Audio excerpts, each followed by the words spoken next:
வணக்கம். பரபரப்பு மீடியா செய்திகளுக்காக நான் நிரோஷன்.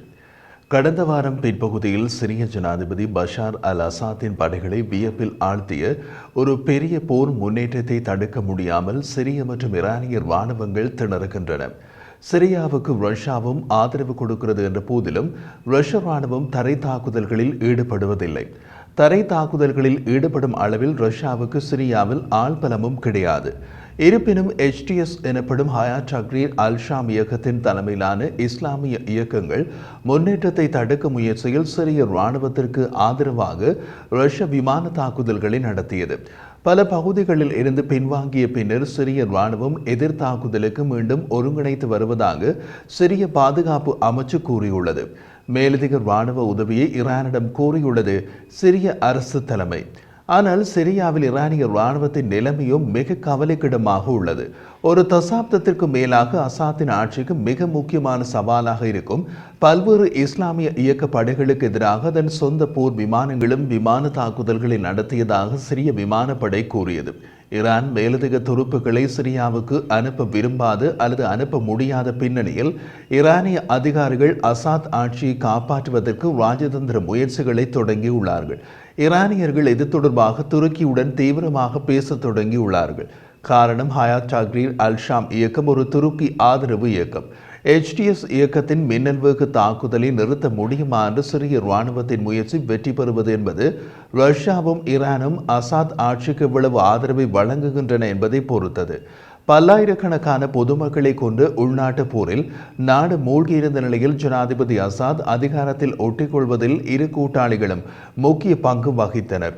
சிரியாவில் அசாத்திற்கு ஆதரவாக நடத்தப்பட்ட விமான தாக்குதல்களின் பின்விளைவுகளின் புகைப்படங்கள் இட்லி மற்றும் அதை சுற்றியுள்ள பகுதிகளில் பாதி அழிக்கப்பட்ட அடுக்குமாடி குடியிருப்புகளில் இருந்து அடர்ந்த கருப்பு புகை எழுவதை காட்டியது. இட்லிப் மாகாணம் முழுவதும் HTS இயக்கத்தின் கட்டுப்பாட்டில் உள்ளது. சிரியாவில் உள்ள சிவில் பாதுகாப்பு குழுவான வெள்ளை ஹெல்மெட்ஸ் அமைப்பு வெளியிட்ட தகவலின்படி நேற்று புதன்கிழமை இட்லிப்பில் நடந்த விமான தாக்குதல்களில் குழந்தைகள் உட்பட குறைந்தது 22 பொதுமக்கள் கொல்லப்பட்டனர், 62 பேர் காயமடைந்தனர்.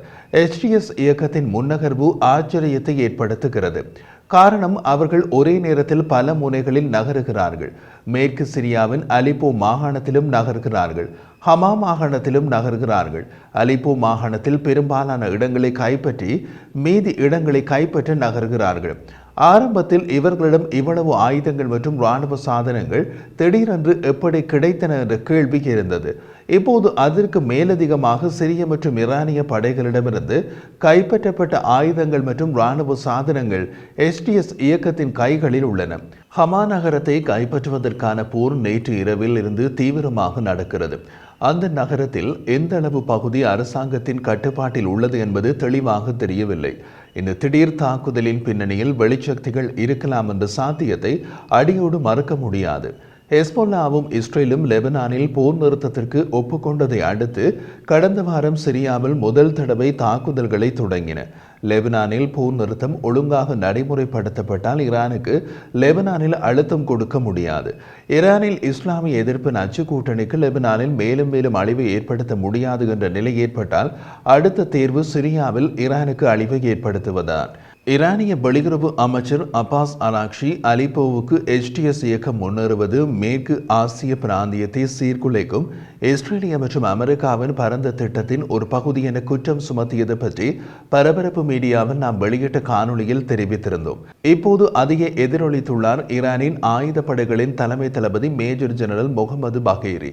சிரியாவின் தற்போதைய சூழ்நிலை சிரியாவையும் இஸ்லாமிய எதிர்ப்பின் அச்சு கூட்டணியையும் பலவீனப்படுத்தும் நோக்கத்தை கொண்டுள்ளது என்று ஈரானின் ஆயுதப்படைகளின் தலைமை தளபதி மேஜர் ஜெனரல் முகமது பகேரி கூறியதாக இஸ்லாமிய குடியரசின் செய்தி நிறுவனமான IRNA தெரிவித்துள்ளது.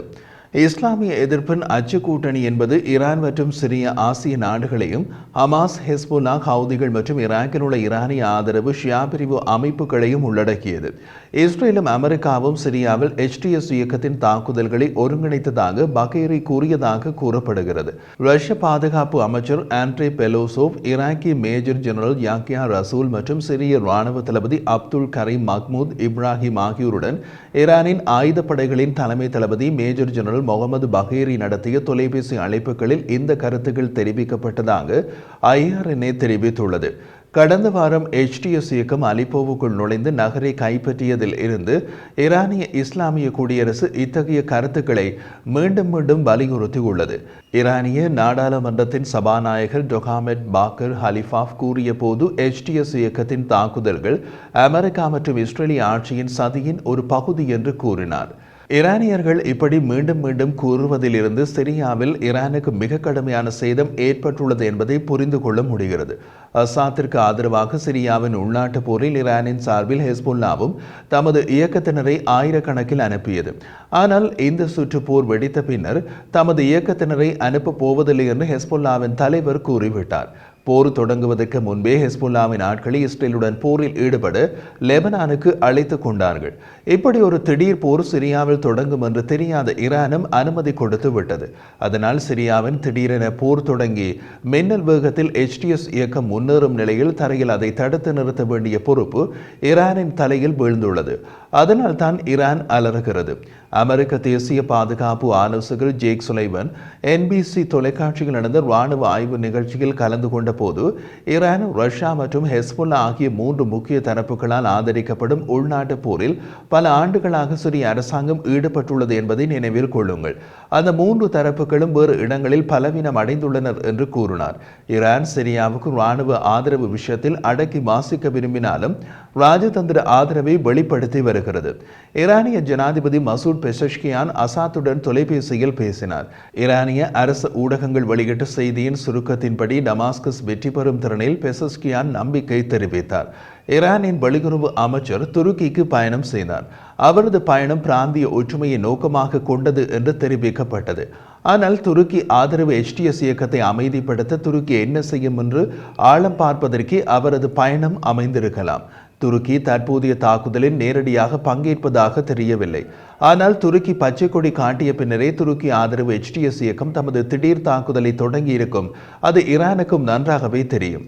ஈரானின் வெளியுறவு அமைச்சு செய்தி தொடர்பாளர் இஸ்மாயில் பகாய் கூறிய போது சிரியாவில் முன்னேற்றங்கள் குறித்து எங்களுடைய துருக்கி நண்பர்கள் எங்களைப் போலவே அக்கறை கொண்டுள்ளார்கள்.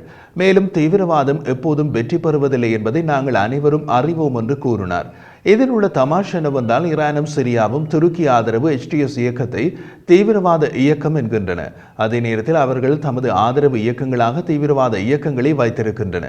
அமெரிக்க ஆதரவு குர்திஷ் இயக்கங்களை தீவிரவாத இயக்கம் என்கிறது துருக்கி. துருக்கி ஆதரவு HTS இயக்கத்தை தீவிரவாத இயக்கம் என்கிறது அமெரிக்கா. இந்த விவகாரத்தில் யார் தீவிரவாத இயக்கம் என்பதே குழப்பமாக உள்ளது. இஸ்ரேலுக்கும் இஸ்லாமிய இயக்கங்களுக்கும் இடையிலான தொடங்கிய போர் இப்போது இஸ்லாமிய இயக்கங்களுக்கும் இஸ்லாமிய நாடுகளுக்கும் இடையிலான போராக மாறியுள்ளது.